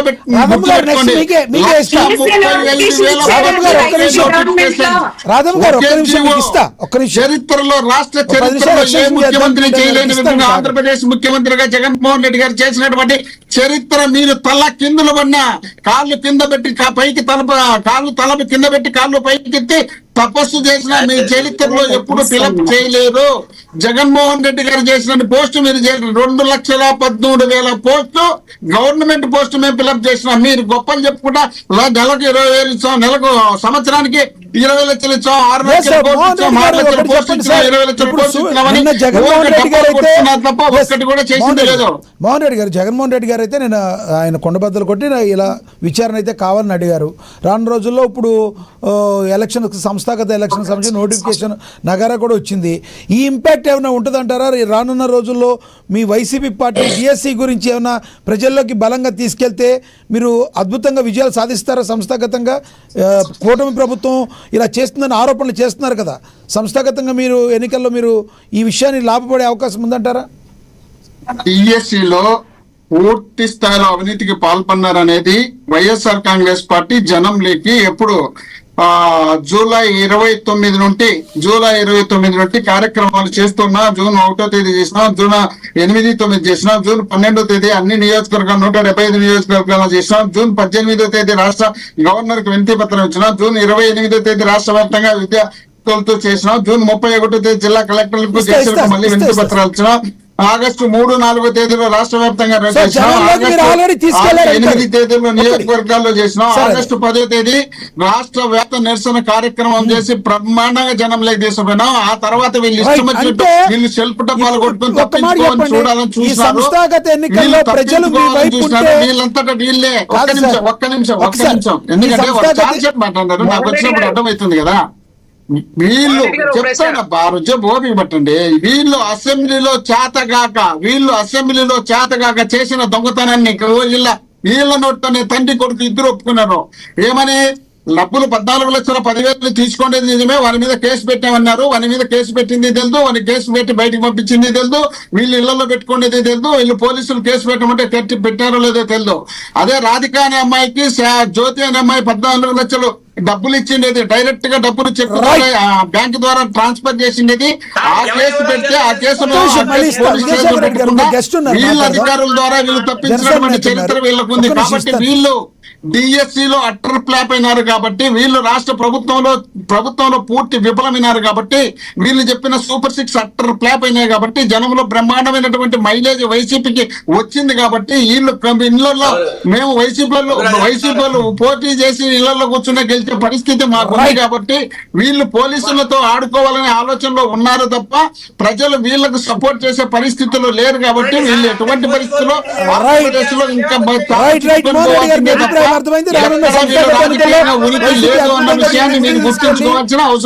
ప్రజా తీర్పుకి వెళ్తున్నామని చెప్తున్నారు. ఎస్ సార్, మళ్ళీ ఇస్తాను సార్. మీకు ఇంకో గెస్ట్ ఉన్నారు మనతోటి, జనసేన నేత. మళ్ళీ మీకు ఇస్తాను 10 నిమిషాలు, అంటే స్టార్ట్ చేయడమే మనం ఒక 5 నిమిషాలు లేట్ స్టార్ట్ చేసాం. మధ్యలో ఏదో మీ ఆడియో డిస్టర్బెన్స్ వచ్చింది, ఏదో మధ్యలో మీకు ఇచ్చినప్పుడు ఇస్తాం. మీకు మళ్ళీ మీకు ఇస్తాను సార్, మళ్ళీ ఇస్తాం. మాట్లాడి తిరగండి, ఒక 1 గంట ఎక్స్టెన్షన్ చేద్దాం, నో ప్రాబ్లం. రాధమ్ గారు నమస్తే అండి. నమస్తే అండి, పెద్దలందరికీ నమస్తే అండి. ఎస్ రాధమ్మ గారు ఏమంటారు? డిఎస్సికి సంబంధించి ప్రస్తుత కూటమి సర్కార్లో మరి చంద్రబాబు నాయుడు గారు, లోకేష్ గారి మీద జగన్మోహన్ రెడ్డి గారు నిన్న అనేక ఆరోపణలు చేసిన పరిస్థితి, మీరు ఏమంటారు దీని గురించి? మరోవైపు సంస్థాగత ఎన్నికల్లో మీ పార్టీ ఏ రకంగా ముందుకెళ్ళబోతుంది? అసలు గతంలో ఏదన్నా మాట్లాడితే ప్రశ్నిస్తానన్న పవన్ కళ్యాణ్ గారు ఈ మధ్యకాలంలో ఎందుకు ప్రశ్నించట్లేదు అని చెప్పి వైసీపీ నాయకులు అడుగుతున్నారు, ఏం చెప్తారు మీరు? ముందుగా అండి, మనం అందరం ఒకటి గుర్తుంచుకోవాలి.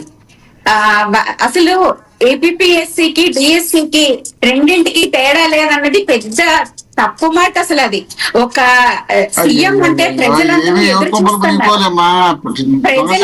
ఎదురు చూస్తున్నారు. చదువుకున్న స్టూడెంట్స్ అంతా ఉద్యోగాల కోసం ఎదురు చూస్తున్నారండి. ఉద్యోగాల కోసం ఎదురు చూస్తున్న వాళ్ళు ఎన్నుకున్న నాయకులు డిఎస్సికి ఏపీఎస్సికి తేడా తెలియదు అని చెప్తున్నారంటేనే అక్కడ మనం ఎవరు ప్రజలందరూ అర్థం చేసుకోవాల్సిన పరిస్థితి.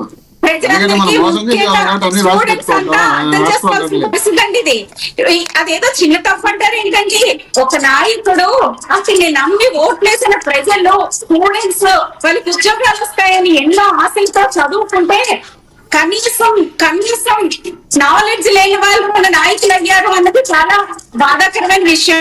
ఇది మన అందరూ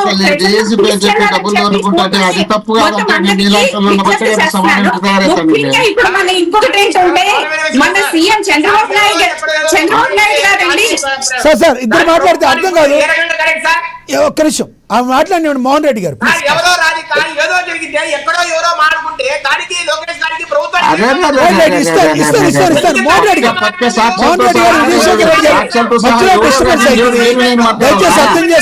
మాట్లాడుకుంటారా వచ్చేది? మీరు పక్క సాక్ష్యాలతో ఉన్నా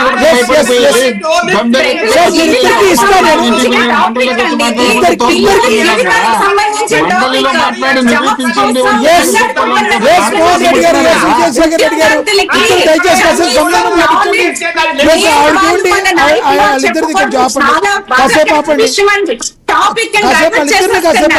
ముఖ్యంగా ప్రతి ఒక్కళ్ళు అర్థం చేసుకోవాల్సింది, వైఎస్ఆర్పి నేత మాట్లాడిన మాటల్లో ఏపీఎస్సికి డిఎస్సికి తేడా లేదు అన్నది చిన్న విషయం అని మాట్లాడుతున్నారు. అది చాలా పెద్ద విషయం అండి. ప్రజల జీవితం, ఉద్యోగార్థులు ఎంతో ఆశలతో ఎదురు చూస్తున్నది.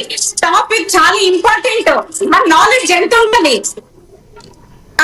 ఇప్పుడు చంద్రబాబు నాయుడు గారి దగ్గర కనీసం మినిమం ఆయన కొంచెం ఎప్పుడైనా ఐఏఎస్ సెలెక్ట్ చేసుకున్నప్పుడు డిక్యూటీల కింద తర్వాత ఎంచుకున్న వాళ్ళు వేస్తా ఉంటారండి. అలాగా మన జగన్మోహన్ రెడ్డి గారిని తీసుకెళ్లి మన ఎంతో అనుభవం సంపాదించిన సీఎం మన చంద్రబాబు నాయుడు గారి దగ్గర నేర్చుకోవడానికి వెయ్యాలేమో అని అనిపించింది నాకైతే. ఇది వెళ్ళడంటనే అత్యంత దారుణం అండి. ఆ తేడా కూడా తెలియని వాళ్ళు. మనం కాంగ్రెస్ గవర్నమెంట్ లో ఉన్నప్పుడు అండి మన జీవితాలన్నీ గతంలో ఇంటితో తయారీ అనడానికి ఈయన మాట్లాడిన మాటలు మనకు అర్థమవుతున్నాయి. ఎంత దారుణం అండి. ఏంటి ఎంత అసలు పిల్లలు సంవత్సరాలు తరబడి ఎదురు చూస్తున్నారు. ఆయన పాలనా కాలంలో డిఎస్సి రాలేదు. ఆయన దాని గురించి ఎలా మాట్లాడారో నాకు అర్థం కావటం లేదు. ప్రజలకి అంత అర్థమవుతుంది. అందరూ కూటమి ప్రభుత్వంగా అయితే ప్రజలు మళ్ళీ ఎంచుకుంటారని నేను ఖచ్చితంగా అనుకున్నాను. ప్రజల యొక్క నాలెడ్జ్ లేకుండా పోయింది. పనికి మళ్ళీ చదువుకున్నాము, వాళ్ళు ఇచ్చిన నాలెడ్జ్ మనకి తప్పు అని ఇప్పుడు ఈయన మాట తీరు మనకి అర్థమయ్యేలా చేసిందండి. దీన్ని ఒప్పుకొని తీరాలి. అందుకే ప్రజలంతా కూటమి ప్రభుత్వాన్ని మళ్ళీ ఎలక్షన్స్ లో కూడా ఎంచుకుంటారు. చిన్న తప్పిదాలు అంటారు కదా, ఎక్కడైనా ఒక స్టూడెంట్ కి తప్పు జరిగితే అది, కానీ ఏకంగా ఒక నాయకుడు ఏపీఎస్సికి డిఎస్సికి తేడా లేదు అని మాట్లాడుతున్నట్టు అది పెద్ద తప్పండి. ఆ మినిమం నాలెడ్జ్ మనకి లేని వ్యక్తుల్ని మన నాయకులుగా ఎన్నుకునే దురదృష్టం అంటే ఏపీ ప్రజలంతా ఒకసారి ఆలోచించుకోవాల్సిన పరిస్థితి అని నేను అనుకుంటున్నాను. ఒకటి చెప్పండి ఏంటండి మోహన్ రెడ్డి గారు ఏంటి అడుగుతున్నారు, అడగండి. కాదమ్మా, లోకేష్ మా అమ్మని తిట్టాడు నేను క్షమించాలంటారు, తర్వాత వాళ్ళతో పొత్తు పెట్టుకుంటారు. అదే మీకు గొప్పతనం ఉంటా. మాకు పెద్ద తప్పు, మీరు పెద్ద తప్పు లేనుండ. మీరు కరెక్ట్ గా నేర్చుకుంటారు. ఏది మాట్లాడతారమ్మా, ప్రజలకు సంబంధించి ఏదైనా మాట్లాడేది పొరపాటు జరిగినట్టుగా మాట్లాడుకుంటా ఆడ మాట్లాడేటప్పుడు పోయిసారి డిఎస్సీను ప్లస్ ఏపీఎస్సీ రెండు ఉన్నాయి కాబట్టి వాటిలో పోల్చుకొని మాట్లాడారు. దానిలో మీరు పెద్ద తప్పులాగా అదే పెద్ద తప్పు, అదే నేరం అయితే అక్కడ డాక్టర్ ప్రియాంకను చెప్పినారు. అదేందో చెప్పండి ఒకసారి. దాన్ని చెప్పాలమ్మా, చెప్తుంటే ఆడపిల్లలతో కొడుకొని నిల్చోమని చెప్పిన మీ నాయకులు ఎక్కడ పోయినాడు? ప్రియాంక గురించి మాట్లాడరా? హాస్పిటల్ ట్రీట్మెంట్ ఇచ్చారా? హాస్పిటల్ చూడిపోరా? వాళ్ళ తల్లితో మాట్లాడిరా? ఓదార్చరా? ఏం మాట్లాడుతున్నారు మా ఇష్టం వచ్చినట్టు మీరు? మీరు తప్పు ఒప్పుకుంటున్నారని అర్థం అండి. నేను చెప్పే మాట తప్పు చెప్పరే. మీరేదో క్వశ్చన్ చేస్తున్నారు, ఏం క్వశ్చన్ చేస్తున్నారు? రాష్ట్రంలో ఇన్ని అన్యాయం జరుగుతుంటే ఇంతమందిని రేపు చేర్చండి, ఇంతమంది మటన్ తెచ్చండి, ఇంతమంది దోపిడీలు చేర్చండి, ఏం చేస్తున్నారు? మాట్లాడలేదండి, అసలు వినటం లేదు కూడా. ఒక్కటి కూడా పనికొచ్చేది మాట్లాడితే మేము మాట్లాడిస్తాం. భయం మీకు ఉందండి వైసీపీ ప్రభుత్వంలో నాయకులకి. అందుకనే తప్పులు చెప్తే తలలో ఎత్తుకోలేదు తల్లి. ఎందుకు మాట్లాడతారు ఊరుగా? ఇస్తా మీరు మాట్లాడేటం లేదండి. అసలు మీరు మాటని కూడా ప్రజలకు ఒక్క నిమిషం ఇస్తా ఆగండి. రైట్, రాధమ్మ గారు ఎస్ అందుబాటులో మళ్ళీ మాట్లాడిద్దరు కానీ ఎస్ విజయ్ మోహన్ రెడ్డి గారిని ఒక ప్రశ్న అడగాలండి. మోహన్ రెడ్డి గారిని ప్రశ్న అడుగుతారంట. అయ్యప్ప గారు అడగండి. ఒక సీనియర్ 40 ఏళ్ళ అనుభవం ఉన్నటువంటి ఒక చంద్రబాబు నాయుడు గారిని వారి కుమారుడిని అబ్బా కొడుకులు అని సంబోధించడం అనేది కరెక్ట్ అని మీరు చెప్పాలని నేను ఖండిస్తున్నానండి. భాష అయ్యప్ప గారు, మీకు పల్లెటూరు భాష అయితే అర్థమైనట్లేదు. ఒకసారి సెక్రటరీ అడగని చెప్తారు. పక్కలో అనేది ప్రతి వారుడు మామూలుగా ప్రతి విలేజ్ లో మాట్లాడతారు. మీకు తెలియకపోతే తెలుసుకోండి. ఎక్కడ సంబంధం లేనటువంటి డిస్కషన్ లో మాట్లాడతారు. మళ్ళీ ఇస్తా రాధమ్మ గారు.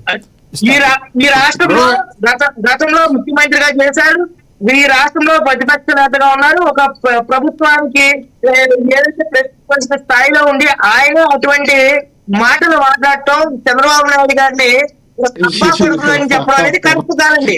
ఇటువంటి భాషా విషయాలు కేసీఆర్ అన్నంటే కేసీఆర్ మాట దట్టేస్ట్ పిల్లలు ఎవరంటే అతనే అననే. మేము అట్లే రాష్ట్రంలో దేశంలో రాజకీయ నాయకులు దట్టేస్ట్ పిల్లలు ఎవరంటే ఇతనేనని చెప్పి కేసీఆర్ అనండి. మేము అట్లా తండ్రి కొడుకు బాధపడుతున్నారు. అది పెద్ద సబ్జెక్ట్. సబ్జెక్ట్ గా దాని గురించి మీరు మాట్లాడద్దు. దాని గురించి మాట్లాడితే వినే వాళ్ళు మిమ్మల్ని చులకనగా చూస్తారు. మిమ్మల్ని తక్కువ చేస్తారు. దాన్ని డిస్కస్ చేయొద్దు. అది పెద్ద సబ్జెక్ట్. ఇంకోటి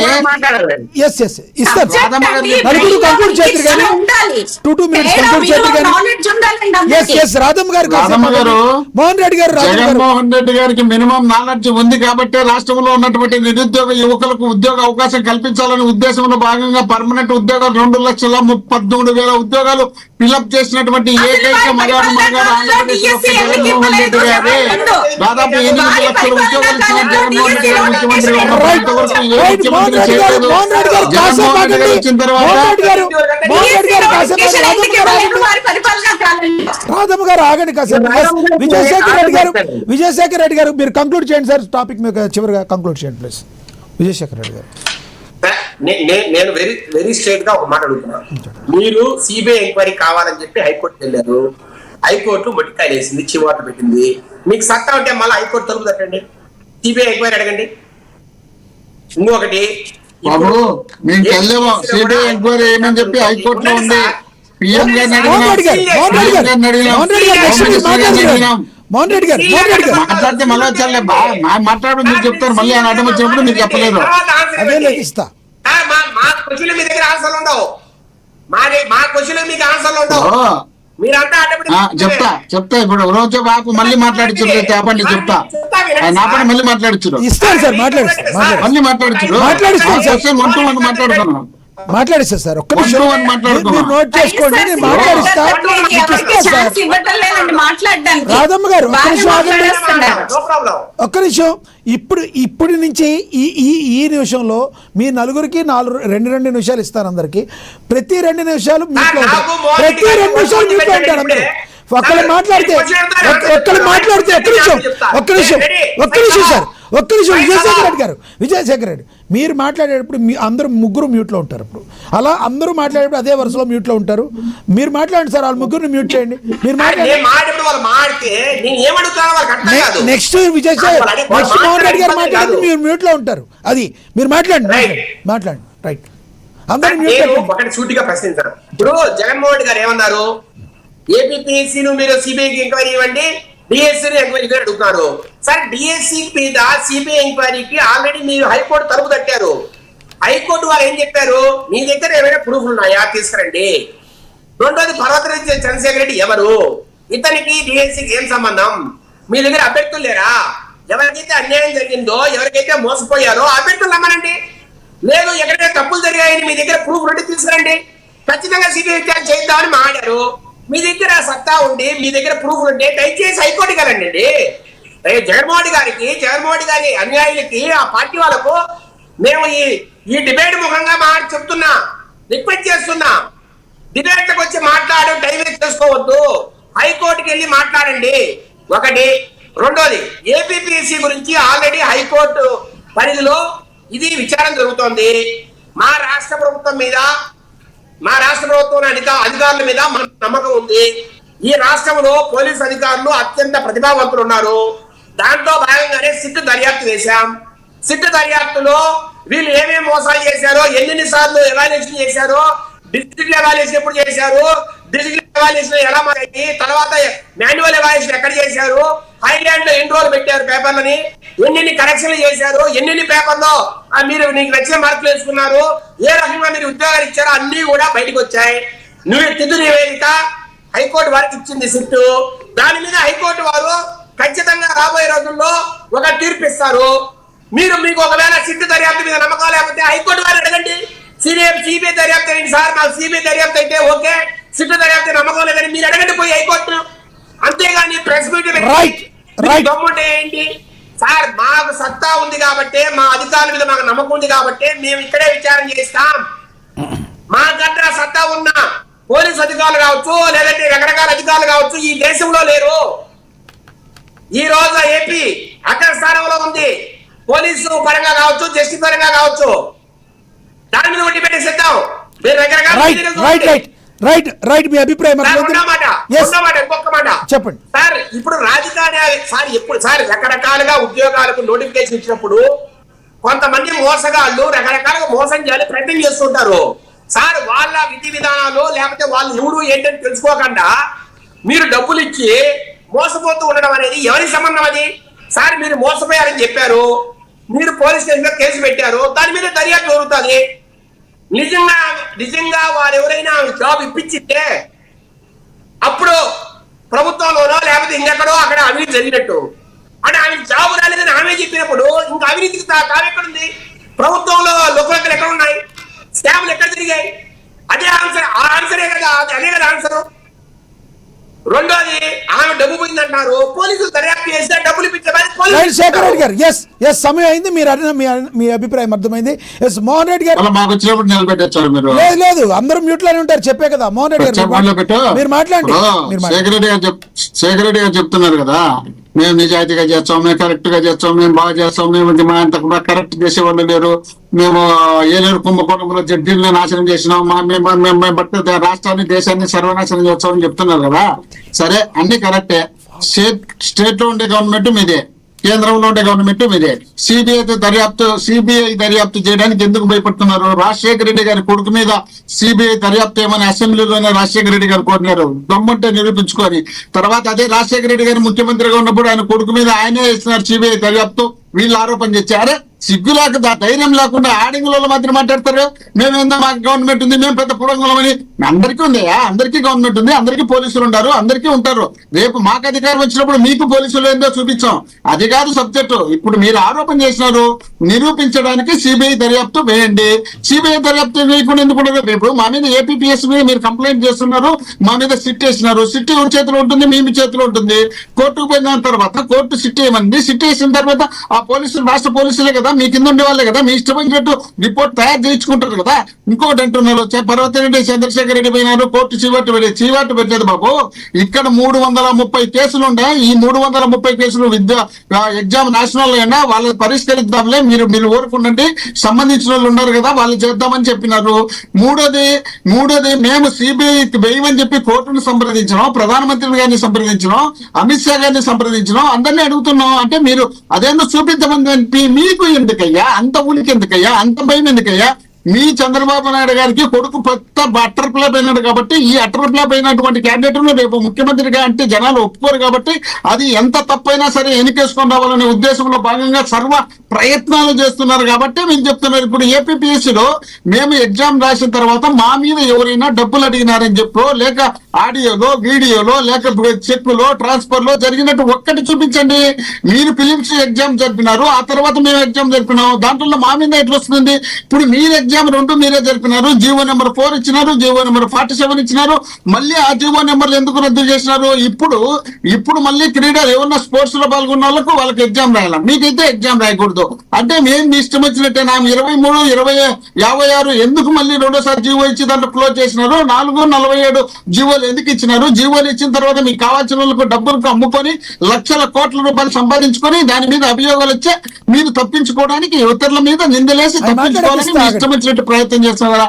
మీరు దమ్ముంటే ధైర్యం ఉంటే సిబిఐ దర్యాప్తు చేసి నిరూపించుకోండి, కరెక్ట్ గా బయటకు రండి. అంతే తప్ప మీరేం తప్ప సిట్టుకు భయపడతారు. సిబిఐ మీరు ఇంతకుముందు కూడా అదే కదా, తిరుమల లడ్డుకు సంబంధించి కూడా సిట్ వేసుకుంటామన్నారు. సిట్ వేసే కాదు, మీరు ఎటైనా మీ ఇష్టం వచ్చిన వాళ్ళని వేసుకుంటారు, మీ ఇష్టం వచ్చినట్టు ఆరోపణ చేస్తారని ఈ రోజు ఏపీపీఎస్ మీద ఏ విధంగా సిట్టు నడుపుతున్నారో ఆ రోజు ఇదే విధంగా సిట్టు నడుపుతారనే ఉద్దేశంలో భాగంగా మేము సిబిఐ కావాలని సుప్రీంకోర్టును సంప్రదించిన. సుప్రీంకోర్టు అరే తిరుమల తిరుపతికి సంబంధించింది మీ ఇష్టం వచ్చినట్టు చేయడానికి కుదరతయ్యేది, సిబిఐ ప్లస్ సిట్టు 2 కలిపి విచారణ చేయబట్టి ఆ విచారణలో ఎక్కడే కానీ ప్రభుత్వంలో ఉన్నటువంటి నాయకుల మీద అభియోగాలు రాకుండా మీరు అధికారులు ఏదో కింద మీద పడి తప్పులు చేసుకునేటివని అక్కడ రిపోర్ట్ ఇచ్చి దాని గురించి ఇంకా మాటలు మా పరువు పోతుంది చెప్పి ఢిల్లీకి పోయి ఢిల్లీలో అడిగితే ఏమైంది సార్ తిరుమల లడ్డు ఏమైంది సార్ ఇది ఇక్కడ మాట్లాడతాం మళ్ళీ మాట్లాడతాను పారిపోయినటువంటి మీరు కూడా మా గురించి మాట్లాడతాయా? ఏమో మా రాధమ్మ అంటుంది ఏదో ఏపీపీఎస్ అంటే డిఎస్ అంటే. అమ్మా తల్లి, ఏపీపీఎస్సీ డిఎస్సీ 2 ఎగ్జాములు జరిగినాయి. ఆ 2 ఎగ్జాములు జరిగినప్పుడు అది కలిసి చెప్పేటప్పుడు కన్ఫ్యూజ్ అయ్యి చెప్పిండేదే తప్ప మీరు దాని ఏదో పెద్ద నేరమో ఘోరమో తప్పుగా భావించాల్సిన అవసరం లేదు తల్లి. పెద్ద పట్టుకోవాల్సిన అవసరం లేదు. చెప్తున్నారు అయ్యప్ప గారు, మీకు ఈ విషయం తెలియకపోతే పల్లెల్లో అబ్బా కొడుకు అనేది నేరమా అనేది ఒకసారి అడిగి తెలుసుకోండి. దానేం తప్పులే. అబ్బా కొడుకు అనేది అది తప్పు కాదు, లేక భూతపదం కాదు. వీళ్ళలాగా నీ అమ్మ మొగుడు, నీ అమ్మమ్మ మొగుడు, నీ జేజమ్మ మొగుడు అని మేము ఎప్పుడు మాట్లాడలేదు. కాబట్టి మేము దిగజారిపో. మా నాయకుడు ఎప్పుడు కూడా కరెక్ట్ గానే మాట్లాడతారు. మా నాయకుడు ఎప్పుడు ఎవరిని కించపరిచే విధంగా మాట్లాడాడు అనేదాన్ని బ్రాండ్ అంబాసిడర్ వైసీపీ నేత కొడాల నాని గారు. ఓకే, మీరు నుండి తయారై వచ్చింది కదా, స్కూల్లో నుండి వచ్చిన స్టూడెంటే కదా, వేరే విషయం. మనం నేర్పించినట్టు అంతే. ఫస్ట్ నుండి కొడాల నాని గారికి, వంశీ గారికి, రోజా గారికి మనం ముందు ట్రైనింగ్ ఇచ్చి పంపించినా అలవాటు మీద పొరపాటు మీరు మాట్లాడే తప్పులు చూసినప్పుడు మీరు మాట్లాడిన మాటలు మీకే అప్పచెప్తారు, మీరు నేర్పించిన మాటలు మీకే అప్పచెప్తారు. మీరు వంశీ గారిని ఏ విధంగా వాళ్ళ భార్యను వాళ్ళ పిల్లలను తిట్టారో దాన్ని దృష్టిలో పెట్టుకుని వంశీ గారు మేము కౌంటర్ ఇచ్చినారు. మీరు నేర్పించిన విద్య కదా నిరజాక్ష, ఇది మీరు తయారు చేసినటువంటి స్టూడెంట్సే కదా, మీ బడే కదా అది. మా బడిలో ఉన్నటువంటి స్టూడెంట్స్ ఇప్పుడు కూడా చంద్రబాబు నాయుడు దాన్ని పెంచి పోషించింది జగన్మోహన్ రెడ్డి గారు అంటారు మీరు. అరే కాలేజీ అయిందే, స్కూల్ అయిందే, కాలేజీ అయిందే, పెంచి పోషించిందంతా చంద్రబాబు నాయుడు గారు. రాష్ట్రంలో బూతులు గానీ, అవినీతులు గానీ, అన్యాయాలు గానీ, దౌర్జన్యాలు గానీ, మోసాలు గానీ, మసాలు గానీ, తప్పించడం గానీ అయ్యప్ప గారు ఇస్తా. ఎస్, మీరు సార్ సమయం అయిపోయింది, షార్ట్ లెంత్ గా అడగండి క్వశ్చన్, మోహన్ రెడ్డి గారు సమాధానం చెప్తారు. ప్లీజ్ ఇద్దరు కంక్లూడ్ చేయాలి. ఇంకా అడగండి విజయశేఖర్ రెడ్డి గారు, అడగండి. ఇది అడుగుతుంది సార్, మీరు సిబిఐ విచారణ మీద అంత మమకారం ఉండేవాళ్ళు, సిబిఐ మీద సెంట్రల్ గవర్నమెంట్ మీద అంత నమ్మకం ఉండేవాళ్ళు, వైఎస్ వివేకానంద రెడ్డి హత్య కేసులో ఎందుకు సిబిఐ విచారణ అవసరం లేదని లెటర్ రాశారు. ఈ రోజు ఈడీ విచారణ జరుగుతుంటే మీ ఎంపీకి సంబంధించి ఇల్లులు తలుపులు పగలగొట్టి 4 కోట్ల డబ్బులు ఎలా వచ్చిందని ఈ రోజు కోకాపేట ప్యాలెస్ దగ్గర నుంచి పులివేందర్ ఇల్లు వరకు రైట్, మీరు అడిగిన రెండింటి క్వశ్చన్కి ఆయన సమాధానం చెప్తారు. సమయం అయిపోయింది. Yes, ఆయన అడిగిన క్వశ్చన్ మీకు అర్థమైంది కదా. ఇప్పుడు సిబిఐ మీద అంత ప్రేమ ఉన్నవాళ్ళు ఎందుకు సిబిఐ విచారణ అవసరం లేదని వివేక హత్య కేసు గురించి మీరు లెటర్ రాశారని అడిగారు. దానికి స్ట్రైట్ గా సమాధానం చెప్పండి మోహన్ రెడ్డి గారు. మేము ముఖ్యమంత్రి అయిన తర్వాత పర్ఫెక్ట్ గా కేసును బయటికి తెస్తామో, మీలాగా మేము బూటకాలు నాటకాలు ఆడమనే ఉద్దేశంలో భాగంగా మేము ముఖ్యమంత్రి అయిన తర్వాత సిబిఐ ఎత్తున్నాం. తర్వాత మా మధ్య దిగిపోయిన తర్వాత వీళ్ళు కావాలా, వాళ్ళు మేము ఉన్నప్పుడే వాళ్ళు కావాలన్నారు. ఎవరు సునీత వాళ్ళు తెలుగుదేశం పార్టీ వాళ్ళతో కుమ్మక్కయ్యి వాళ్ళు కావాలన్నప్పుడు సరే మీ ఇష్టం వేసుకోకండి అని చెప్పి జగన్మోహన్ రెడ్డి గారు వాళ్ళకి మళ్ళీ చెప్పినారు ఆ కేసు. ఆ మాత్రమన్నా లేకపోతే ఎట్లా అంత పెద్ద మర్డర్ కేసును మీరు అభియోగం వస్తే మేము ఆ సిబిఐ ఒప్పుకున్నామంటే మీరు ఈ చిన్న కేసుకు భయపడిపోతున్నారే. మీరు ఈ కేసుకు ఎందుకు భయపడుతున్నారు? ఏంటి సిబిఐ ఎందుకు భయపడుతున్నారు? మీరు తప్పు చేయకపోతే, మీ నాయకుడు దాంట్లో మోసం చేయకపోతే, మీ నాయకుడు ఆ బాక్స్ అమ్ముకోకపోతే, మీ నాయకుడు రాష్ట్రంలో తీర్థులకు అన్యాయం చేయకపోతే సిబిఐ దర్యాప్తు ఇచ్చుకోమని చెప్పండి. జగన్మోహన్ రెడ్డి గారు మీరు చేయకపోతే, మీరు భయపడిపోతే, ఏ తప్పు చేయకపోతే వేయాల్సిందని మీరు అంటున్నారు. అయ్యప్ప గారు కంక్లూడ్ చేయండి ప్లీజ్. మోహన్ రెడ్డి గారికి ఒక క్వశ్చన్ అయితే వేస్తున్నాను. అంటే నా దాంట్లోనే, నా అనాలిసిస్ లోనే, గతంలో జగన్మోహన్ రెడ్డి గారి మీద సిబిఐ వేయమని చెప్పి వైఎస్ రాజశేఖర రెడ్డి కోరాడు, ఆయనే వేయించారన్నారు. ఆయన చనిపోయిన తర్వాత సిబిఐ అనేది వేయటం జరిగింది. 11 షార్ట్ షీట్ లో కూడా Sindhuru power project, classic reality, silicon builders, Bharatiya cement, ఇటువంటి ఎన్నో ఫేక్ కంపెనీలు క్విప్రాక్రో లాగా చేశారని చెప్పి సిబిఐ తేల్చింది. ఆ రోజున సిబిఐ మూలం తప్పు, సిబిఐ విచారణ ఆపాలని చెప్పి సుప్రీంకోర్టు కూడా వెళ్ళటం కూడా జరిగింది. కానీ గతంలో జరిగింది సిబిఐ నిష్పక్షపాతంగా విచారించింది కాబట్టి చాలా విషయాలు బయటకు వచ్చాయి. ఈ రోజున కూడా గ్రూప్ 1 అలాగే డిఎస్సీల మీద కూడా పూర్తి స్థాయిలో నిష్పక్షపాతంగా సిబిఐ విచారణ జరగాలని చెప్పి నేను కోరుతూ ఉన్నాను. ఎందుకంటే అధికార పార్టీ గాని ప్రతిపక్షాలు గాని ఆ రెండు అవకతవకలు కూడా ఆ ప్రభుత్వంలో జరిగినాయని వారు ఆరోపిస్తున్నారు. గ్రూప్ 1 లో ఈ ప్రభుత్వంలో జరిగే జరిగిన ఈ ప్రభుత్వం దానికి జగన్మోహన్ రెడ్డి గారు నేను ఏదైతే మీడియా సమావేశంలో రెండింటి మీద కూడా సిబిఐ ఎంక్వైరీ కోరారు, అది ఏమని చెప్పారో నేను కూడా అదే స్టాండ్ లో మాట్లాడుతున్నా. ఖచ్చితంగా సిబిఐ ఉండాలి. అలాగే ఇంకో విషయం ఏంటంటే వివేకానంద రెడ్డి గారు హత్య కేసులో కూడా సిబిఐ అనేది వేయటం అనేది జరగలేదు. అది కూడా ఆనాటి ప్రభుత్వం వేయకుండా ఏదైతే వివేకానంద రెడ్డి గారికి కుమార్తె కోరిన విషయాన్ని అది కూడా పరిగణలోకి తీసుకోవాలి. ఆ రోజు మీరు ఎందుకు వద్దన్నారు, ఈ రోజు ఎందుకు కావాలంటున్నారు, దాన్ని కూడా క్వశ్చన్ వేస్తూ ఉన్నా. నా విషయంలో అయితే ఖచ్చితంగా డిఎస్సి మీద కానీ గ్రూప్ 1 మీద కానీ పూర్తి స్థాయిలో సిబిఐ విచారణ జరగాలి. భవిష్యత్తులో ఏదైనా ఇటువంటి తప్పిదాలకి అవకాశం లేకుండా ప్రభుత్వాలు పకడ్బందీగా ఎగ్జామ్స్ ని జరపాలని చెప్పి నేను కోరుతూ ఉన్నాను. ఇది దేశం యొక్క విద్యార్థుల యొక్క భవిష్యత్తు, రాష్ట్రం యొక్క విద్యార్థుల యొక్క భవిష్యత్తు. ఈ ఎంతో మంది చదువుకున్నటువంటి విద్యార్థులు, నిరుద్యోగుల యొక్క ఆకాంక్ష ఈ డిఎస్సి గ్రూప్ 1 లాంటివి. అటువంటి వాటికి జరిపినప్పుడు చాలా పకడ్బందీగా జరపాలి. కొన్ని ఆధారాలు అయితే వైఎస్ఆర్ సిపి ఏదైతే ఆధారాలు చెప్తున్నాయో ఆ ఆధారాల్లో కొంతవరకు నిజం ఉంది డిఎస్సి లో. అలాగే గ్రూప్ 1 లో కూడా అవకతవకలు జరిగాయనేది కూడా పూర్తి స్థాయిలో వాస్తవం. రెండు కూడా అవకతవకలు జరిగాయని చెప్పి రెండు ప్రభుత్వాలు చూపిస్తున్నటువంటి ఆధారాలని పూర్తి స్థాయిలో సిబిఐకి అప్పటించి పూర్తి స్థాయిలో పారదర్శకంగా విచారణ జరిపి దోషుల్ని కఠినంగా శిక్షించాలని చెప్పి మన ఛానల్ ద్వారా కోరుతున్నాం. రైట్, రాధమ్మ గారు కంక్లూడ్ చేయండి. సంస్థాగత ఎన్నికల గురించి అడిగారండి. కూటమి ప్రభుత్వం 3 పార్టీలు కాబట్టి వారు ఎంతో ఎక్స్పీరియన్స్ ఉన్న నాయకులు కాబట్టి ఖచ్చితంగా స్థానికంగా ఉన్న నాయకులు కూడా సరైన వాళ్ళని ఎన్నుకుంటూ కనీస నాలెడ్జ్ లేకుండా డిఎస్సికి ఏపీపీఎస్సికి కూడా తేడా తెలియని నాయకులు లాంటి వారిని కాకుండా తెలివైన నాయకులను ఎన్నుకునే విధంగా క్యాండిడేట్స్ మా వాళ్ళు సెలెక్ట్ చేస్తారు అని చెప్పి నేను తెలియజేస్తున్నాను. ఖచ్చితంగా అండి. సరే, మీరు సెలెక్ట్ చేయండి. ఆ సెలెక్ట్ చేసే వాళ్ళు అసలు మీ జనసేన వాళ్ళు ఉంటారా ఈసారి? జనసేనకి ఏదైతే గతంలో ప్రామిస్ చేశారో అన్ని సీట్లు అయితే వస్తాయా? ఖచ్చితంగా వస్తాయండి. 3 సపోర్ట్ తోటి ఇప్పుడు గవర్నమెంట్ వైఎస్ఆర్ సిపి అంటే కాంగ్రెస్ నుంచి వచ్చిన ఒక పార్టీ అండి.